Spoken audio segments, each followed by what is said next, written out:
You have the difficult task, Ipek, of explaining to me what's happening. You know, I look at each index and the biggest points booster is Nvidia, and we say that they whipsawed in the session, having had its biggest drop since April in yesterday's session, at times the biggest drop since March of 2020, which dragged the SOX to its biggest drop since March of 2020. What is happening?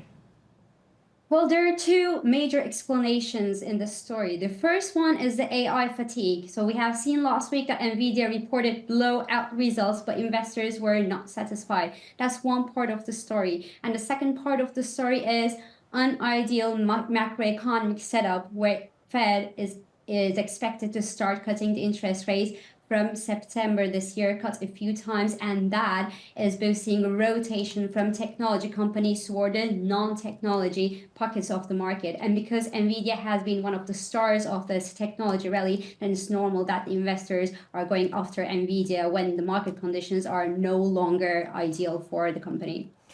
Ipek, do we brace ourselves for more days like yesterday?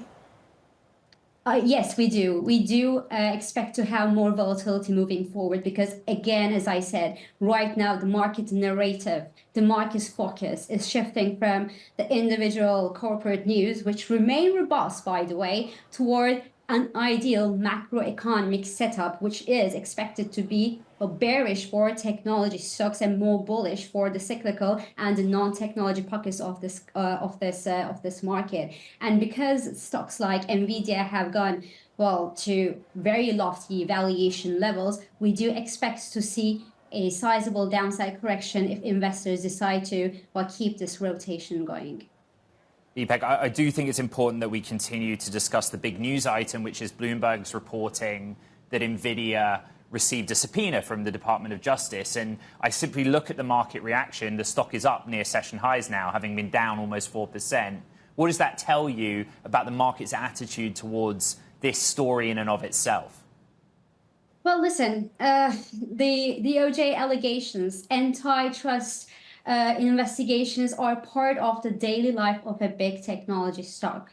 They come and they go. Sometimes they lead to deeper investigations. Sometimes they lead to legal actions. Sometimes they lead to fines. Yes, yet we have seen that in the past decade and so, these investigations or fines or actions taken against the big technology companies have not stopped them from becoming bigger, better, and more influential. So I think from an investor perspective, the DOJ investigation is not the major issue. I think a major issue is rather the rising competition, for example, which could naturally start eating into Nvidia's huge profit margins.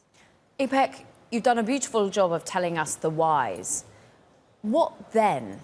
How do investors protect to any more bouts of volatility? What is the market telling you as to the way they're searching to protect on the downside? Well, obviously, you do have options. You do have all the kind of financial products. But what investors should right now really think of is reshuffling their portfolios in a way to adopt them for a period of loosening monetary policy from the Fed and potentially further economic slowdown. So this is, I think, very much important.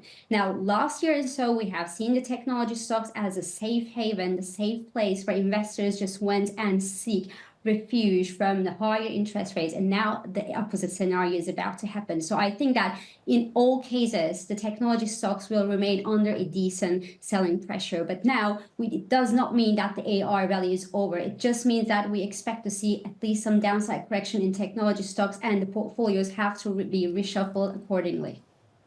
Ipek, let's finish this discussion with the calendar. There's still more to come, right? Broadcom is top of mind for us on the show, and then the Fed, because it's top of mind for everyone. What happens next? Well, Broadcom is expected to announce strong quarterly results. A part of it is due to the growing AI demand. A part of it is due to a rebound that we have seen in networking equipment sales like Cisco.